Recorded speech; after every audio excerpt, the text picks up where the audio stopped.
Hello, avid readers, book nerds, and casual observers. Welcome to the Read Along brought to you by the Lit Round Table. I'm Joseph. And I'm Anna, and this is our read along of A Magic Steeped in Poison by Judy I. Lin. Welcome to week 4. Week 4, chapters 18 through 24. 18 through 24 on week 4. Lovely. Some nice symmetry there. And we start where the conversation left off, where Ning was speaking to The steward. Steward Yang. Maybe. Yes. I think so. They Steward. They didn't say her name again in the chapter, so I don't know. The bakery boss. She's more than just the bakery boss. The kitchen boss. But yeah, she I am feeling more confident in my guess that she's a shady figure. Oh. Yeah, it seems pretty plausible. Yeah. Oh, I set up all the trays. How is that possible? It must have been one of the servants. Right. Yeah. And then she gets more information from the steward about her mom and like that whole situation, which, okay, we also learned that her dad is her dad. Did we, though? Well, supposedly. This is all coming from her. Is she a reliable narrator? Is she a reliable source of info? This is what we don't know. Yeah. But so far, the assumption now is that... Well, okay. So they paint her father's parents as like big jerks in this chapter, right? But what if the reason that they're jerks is because they didn't support her dad accepting her as his own child when she wasn't? Ooh. Interesting. Just saying. Yeah, I could see it. And we also don't even know who those people are. Right. They've never mentioned them before. What if her granddaddy is not the Marquis, the other guy? Oh. The one that's like going to bat for her and kind of helping her stay in, you know? You mean like her bio dad's dad or her adopted? Well, we don't know. Well, I mean, the dad that raised her. Okay. I think she would know his name. No, it says that like they would never talk about his parents. But they'd know the family name unless he's going by a different name. I don't know. There's still a lot of mystery there. Yeah. For sure. This book is giving me trust issues. I don't trust anyone. It's like, yeah, me either. Ugh. I don't know who to trust. I'm like Right. Is who is legit? Actually trustworthy, or is she not trustworthy? Oh my gosh. If she's not, I'm going to be so mad. No, she seems She gives me big Toph energy. Like, yeah, a little bit. Just does what she wants. Doesn't take no crap. Yeah, maybe a little less sassy. Toph is like top level sass from The Last Airbender, for those of you that aren't tracking with us. Well. Anyway.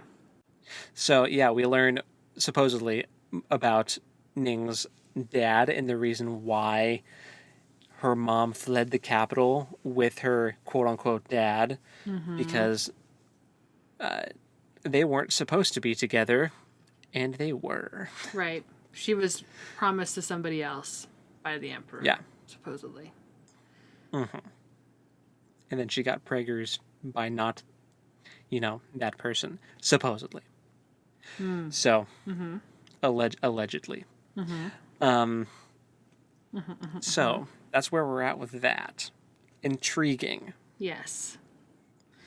I don't think we had any more info in this section about her parents. We did learn that she kind of caused her town's orchard to be burned down when she was a kid, accidentally, because she was trying to get the soldiers to leave. Which, having learned that, chapter 24 ends with her feeling guilty about ruining everything she touches. And I think now that we know that that goes beyond just like what's happening in the competition and her mom's death and her sister's illness, that goes like even further back. I think that's even more poignant, that she feels kind of like almost like a Medusa touch. Yeah. You know? Yeah, or like she doesn't think very highly of herself. Right. I don't want to. It's not King Midas, because she's not turning things to gold. But yeah, even though that's you know not optimal for King Midas either. But yeah, turning people into stone is a little more dramatic and a little more obviously negative. Right. I know what you mean. So, yeah, that is. I didn't catch that when I was first reading it. The whole everything I touch gets ruined, and how that's like a callback to even further back in childhood with the orchard and everything. Yeah, for sure. Our girl is insecure. For sure. Got some mental blocks she needs to overcome. Yes. And now, in the next section, this is just when she gets taken by the princess's bodyguard, to go meet with her. Yeah, that was I'm dramatic. so exhausted. Can you imagine how Ning feels? She got woken up in the middle of the night to go meet with the princess, and then is basically recruited to be the princess's spy against Kang, whom she has like big feels for. Yeah. And then she tries to wait up to meet for him, and he doesn't come. And so then she's tired. And the next day is the competition, surprisingly. But that gets interrupted by the announcement of the emperor's death. And then everything goes crazy. And, okay, I want to talk about the whole emperor's death thing. Because, well, man, before we do that, though, let's talk about the princess. Right, yeah, that's what I mean. When Ning and the princess are talking, and the princess pretty much just like threatens the lives of her father and sister. Like, be my spy or I will kill them. So yeah, the princess isn't a good guy. No. at all. Not a good person. But she also, the princess is interesting because in this context it's like, oh, she's a little corrupted, like, or maybe a lot corrupted, right? But like Leanne recounts her as being like the gentlest, sweetest person. True. And like the way she presents herself to the people is very like calm and caring. So she's like a multifaceted, which people are, right? No, yeah, for sure. I'm just, in my head, I'm like, yeah, that's how she is in public and like in the court, but behind closed doors, she is clearly quite the ambitious schemer. Right. But so my question is, has she always been that way, or has circumstance forced her into that kind of personality? Right. I mean, I'm sure that's a learned thing. I mean, I'm sure she used to be innocent back when she was a child, and then now she's another, jaded political figure. I'm sure that's what it is, but it just blew my mind how quickly Ning folded and gave away that she knew that the emperor was dead. Like, dude, you're lucky that her bodyguard didn't just cut your head off right there and be done with you. What's wrong with you? Yeah, I mean, she's having this like internal debate on like how much should I share and whatever. And then the minute she said that, I was like, I think that was too much.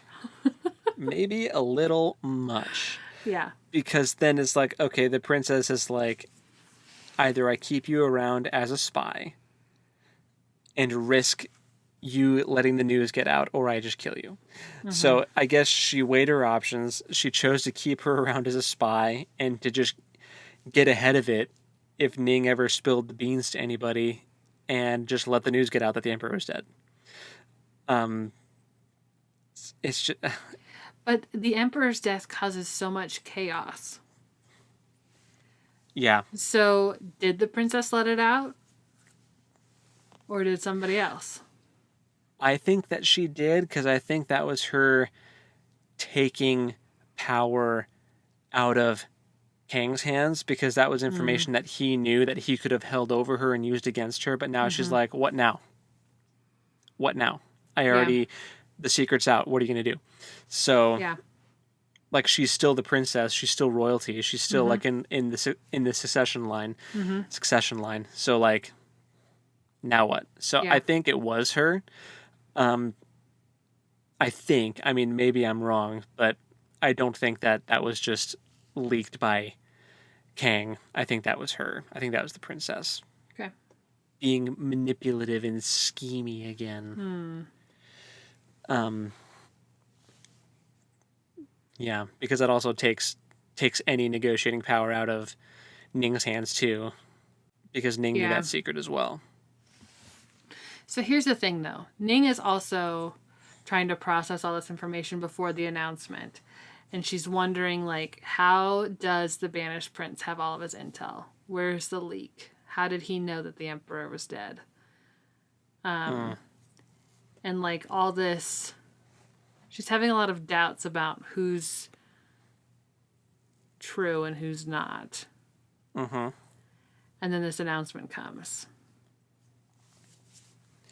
Yeah, and she even when the announcement hits, it's like right before the next phase of the competition, Mm-hmm. right?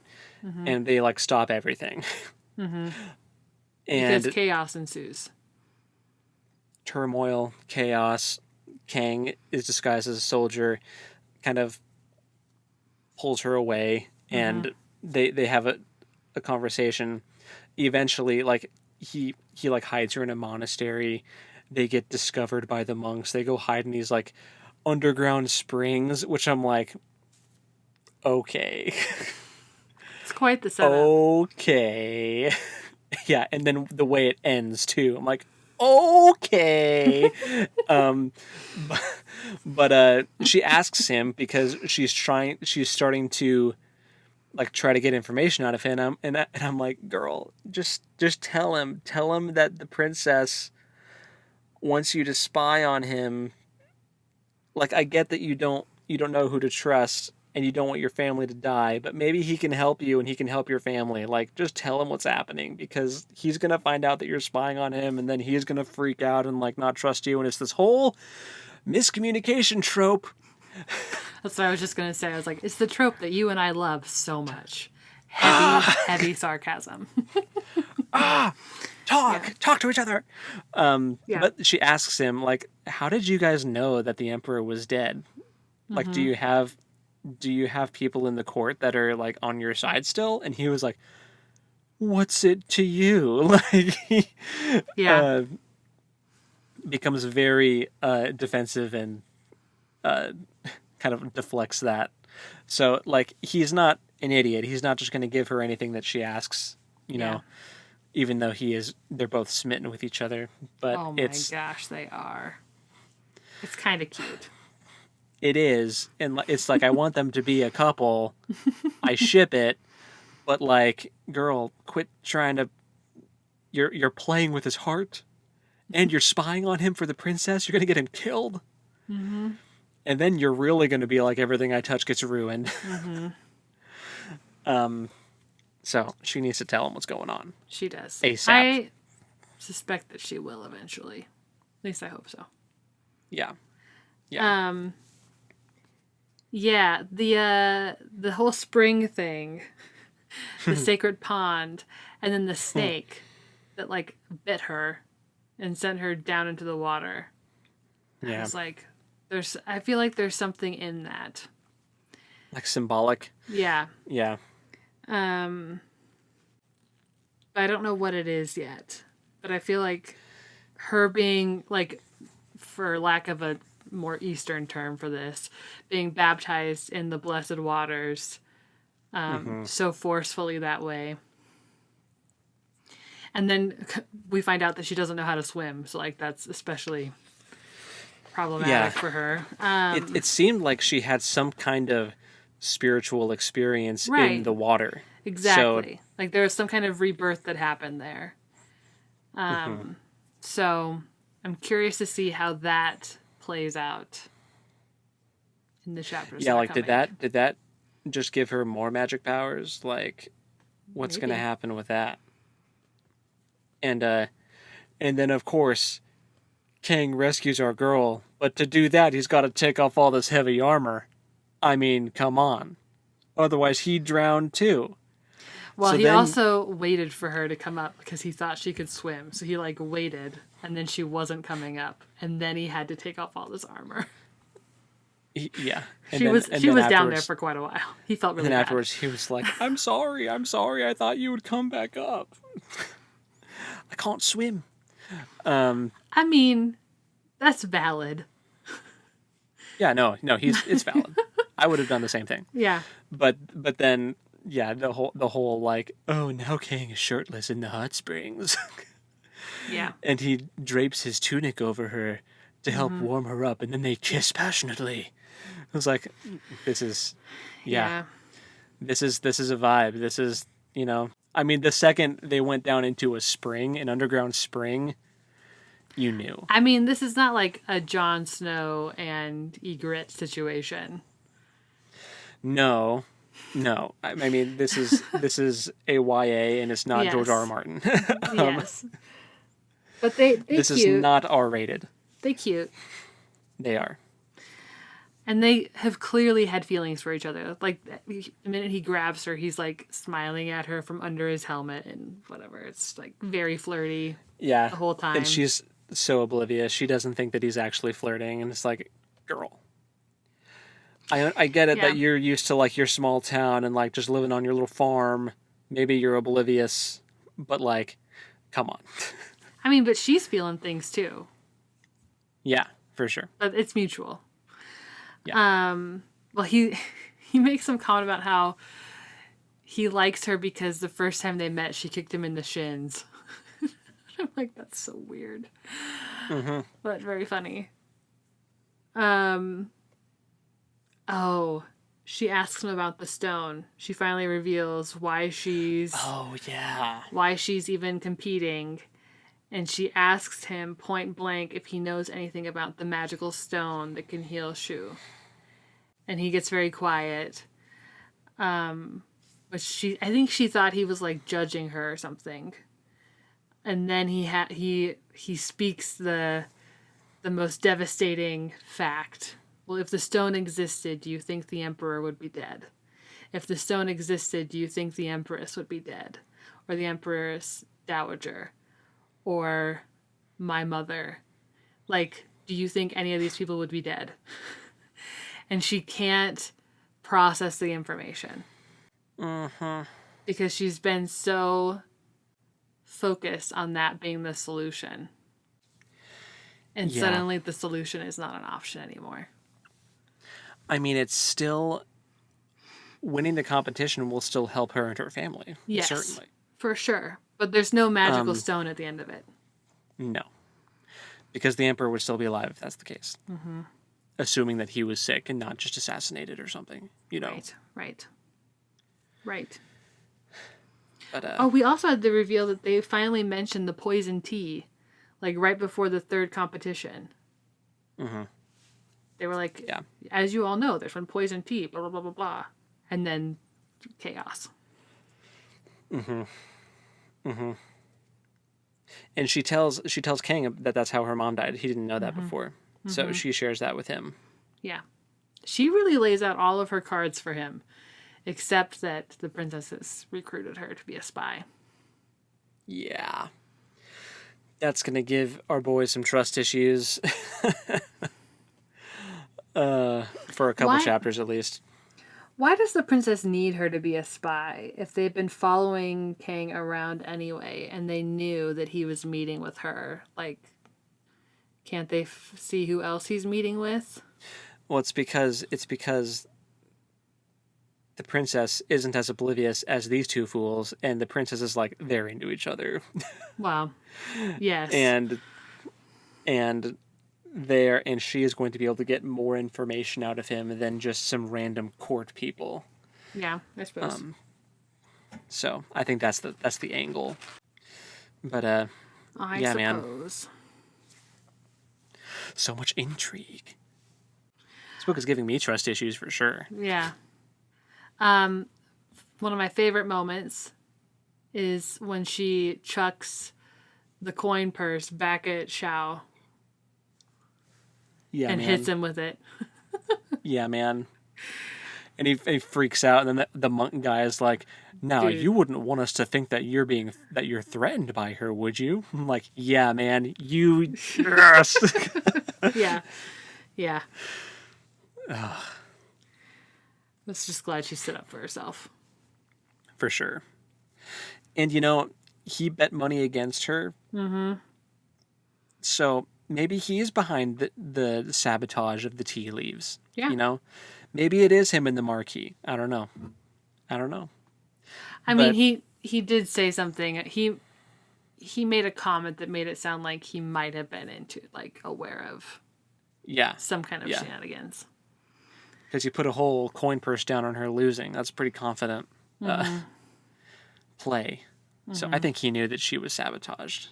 Yeah. But the steward could still be in on it, though. We don't know. Mm-hmm. So yeah. Yeah. Craziness, dude. Yeah. Oh, more delicious food descriptions every time. Right? Ugh. Does it make all you the hungry? food. like the meat-filled buns with like the sesame oil and the sweet and sour fish. Mm-hmm. And oh my gosh, just shut up. Just stop talking. Yeah. It all sounds so good.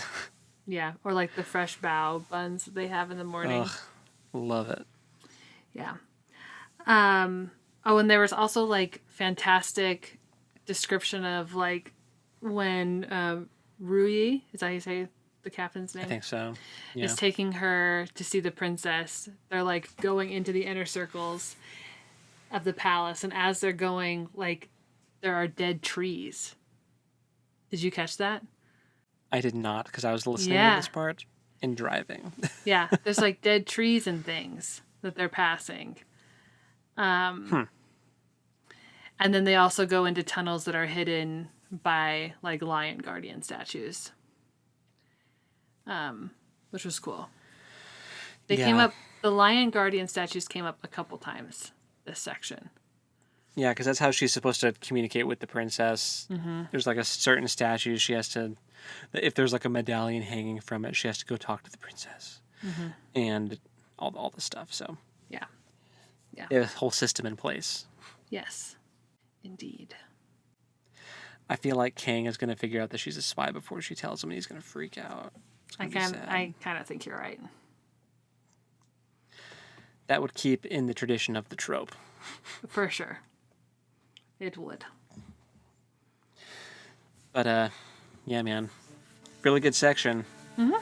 All the sections, I mean, the first one is always, the hardest one because you're getting into the world, But after that first section, it's all been super, super engaging. Yeah, so agreed. I'm into it. Me too.